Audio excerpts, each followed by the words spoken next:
Hello students, welcome to Eduara. I am Priya Kumari, your mentor for Indian economy. समझने की कोशिश करते हैं कि मॉनेटरी पॉलिसी कितने प्रकार का होता है। मॉनेटरी पॉलिसी बेसिकली दो प्रकार का होता है। पहला, एक्सपेंशनरी मॉनेटरी पॉलिसी और दूसरा कॉन्ट्रैक्शनरी मॉनेटरी पॉलिसी। कॉन्ट्रैक्शनरी। सबसे पहले जानते हैं कि एक्सपेंशनरी मॉनेटरी पॉलिसी है क्या। Expansionary monetary policy increases the supply of money in an economy by making credit supply easily available. Money produced through such a policy is called cheap money. An expansionary monetary policy is required when an economy goes through a phase of recession, which is accomplished by lower levels of the growth or high levels of the unemployment. But there is risk associated with expansionary monetary policy, and that risk is inflation. Whereas, if we talk about contractionary monetary policy, it decreases the supply of money in an economy. Contractionary monetary policy is used to tackle the menace of inflation in the economy by raising the interest rates. अब expansionary और contractionary को तो मैंने आपको बता दिया, इसका definition क्या है या फिर इसको कैसे डिफाइन किया जा सकता है, लेकिन इसको समझने के लिए काफ़ी आसान और बेहद इंटरेस्टिंग एग्जाम्पल आपको मैं देना चाहूँगी, क्योंकि कई सारे ऐसे स्टूडेंट्स हैं जो इन दोनों ही पॉलिसीज़ में काफ़ी ज़्यादा कंफ्यूज होते हैं। तो चलिए देखते हैं कि कौन सा एग्जाम्पल है जिसकी मदद से आपको कॉन्ट्रैक्शनरी मॉनेटरी पॉलिसी और एक्सपेंशनरी मॉनेटरी पॉलिसी बहुत ही आसानी से समझ में आएगा। मान लेते हैं कि एक एरिया है जहां पे एडुआरा प्राइवेट लिमिटेड के एम्प्लॉइज स्टे करते हैं, जो कि एक एडटेक कंपनी है।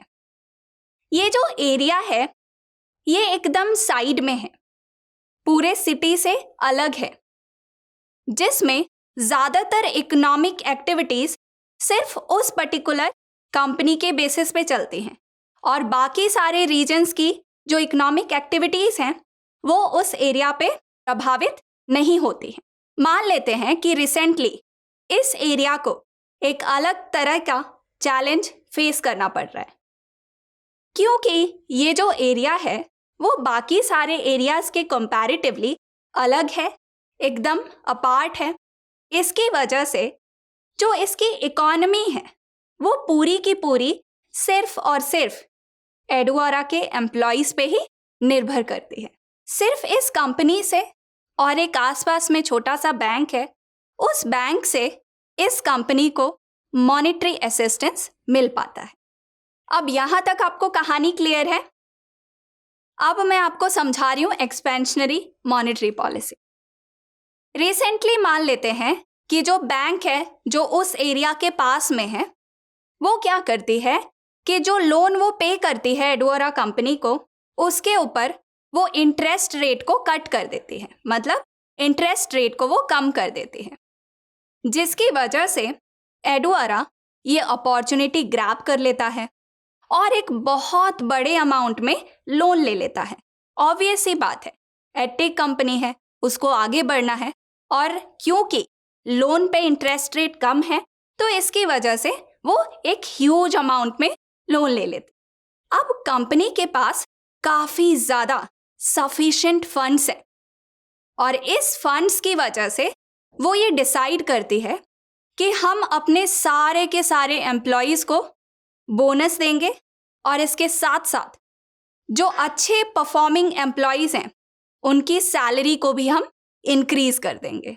अब अगर एडुआरा कंपनी के एम्प्लॉयज़ की सैलरी बढ़ेगी तो क्या होगा, आप खुद सोचिए। अगर आपकी सैलरी इंक्रीज की जाए तो क्या होगा, आपकी परचेसिंग पावर बढ़ेगी। अब आप सोचेंगे मैडम ये परचेसिंग पावर क्या है? परचेसिंग पावर, खरीदने की शक्ति, जो हमने इन्फ्लेशन में पढ़ा था। आपकी खरीदने की शक्ति जो है वो इंक्रीज हो जाएगी, जिसकी वजह से आप ये डिसाइड करेंगे कि आप एक्स्ट्रा आइटम्स खरीदें, जैसे electronic goods, TV, washing machine etcetera, है ना। अब क्योंकि जो एम्प्लॉयज हैं उनकी demand all of a sudden बढ़ गई है, तो इसकी वजह से जो सप्लाई था इलेक्ट्रॉनिक आइटम्स का वो तो नहीं बढ़ा है, वो तो उतना ही था जितना पहले हो रहा था। ठीक है, तो अब क्या होगा? अब सप्लाई डिमांड के कंपैरिजन में कम हो जाएगी, वो डिमांड को मीट नहीं कर पाएगी। ठीक है, और जिसकी वजह से अल्टीमेटली जो इलेक्ट्रॉनिक गुड्स हैं उनके प्राइसेस इंक्रीज हो जाएंगे टू अ सर्टेन लेवल। अब ये था एक्सपेंशनरी मॉनेटरी पॉलिसी। और वही अगर हम कॉन्ट्रैक्शनरी पॉलिसी की बात करें, तो ये जो इन्फ्लेशनरी प्रेशर क्रिएट हुआ है, इसके साथ डील करने के लिए बैंक्स ये डिसाइड करते हैं कि वो इंटरेस्ट रेट को, जो लोन पे इंटरेस्ट रेट दे रहे हैं, उसको वो बढ़ा दें। मान लेते हैं कि पहले जितना इंटरेस्ट रेट था उससे 2 गुना हो गया इंटरेस्ट रेट। अब क्या होगा? जब लोन का इंटरेस्ट रेट बढ़ जाएगा तो एडुअरा कंपनी डिसाइड करेगी कि जितने भी बोरोइंग्स थे या पे ऑफ्स थे एम्प्लॉयज के, उसको कुछ समय के लिए पोस्टपोन कर दिया जाए। क्यों? क्योंकि अब एडुअरा कंपनी को शॉर्टेज ऑफ मनी की समस्या हो रही है यहाँ पे। तो जितने भी इसके एम्प्लॉयज थे उनको मान लेते हैं 1 महीने के लिए सैलरी नहीं मिला। क्यों? बिकॉज इंटरेस्ट रेट काफ़ी ज़्यादा बढ़ गए हैं। अब इसको समस्या हो रही है, शॉर्टेज हो रही है मनी की, जिसकी वजह से जो डिमांड है इलेक्ट्रॉनिक्स की वो ड्रास्टिकली रिड्यूस हो जाएगी। क्यों? बिकॉज ऑब्वियसली एम्प्लॉयज़ को पैसे नहीं मिल रहे हैं, तो जो खर्च वो पहले कर पा रहे थे वो अब नहीं कर पा रहे हैं। तो अल्टीमेटली डिमांड जो पहले ज़्यादा इलेक्ट्रॉनिक आइटम्स की थी वो अब ड्रास्टिकली रिड्यूस हो गई, राइट। अब ये जो डिमांड रिड्यूस हुई है, ये जो इलेक्ट्रॉनिक्स मैन्युफैक्चरिंग कंपनी थी उसके लिए बहुत बड़ा झटका था। क्यों झटका था?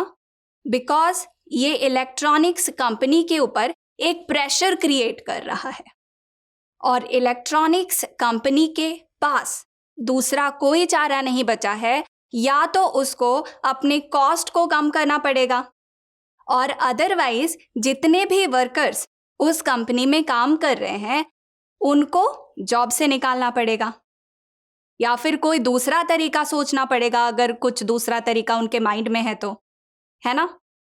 तो दोनों ही तरीकों में पहला क्या है? पहला तो ये है कि वो अपने इलेक्ट्रॉनिक्स आइटम्स का जो प्राइस है उसको कम कर दें, रिड्यूस कर दें, और दूसरा तरीका ये है कि जितने नंबर ऑफ वर्कर्स उस कंपनी में काम कर रहे हैं उनमें से कुछ वर्कर्स को वो जॉब से निकाल दें। दोनों ही जो तरीके हैं वो डिजास्ट्रस साबित होंगे। किस चीज़ के लिए डिजास्ट्रस साबित होंगे? इस एरिया के इकोनॉमिक सिस्टम के लिए डिजास्ट्रस साबित होंगे।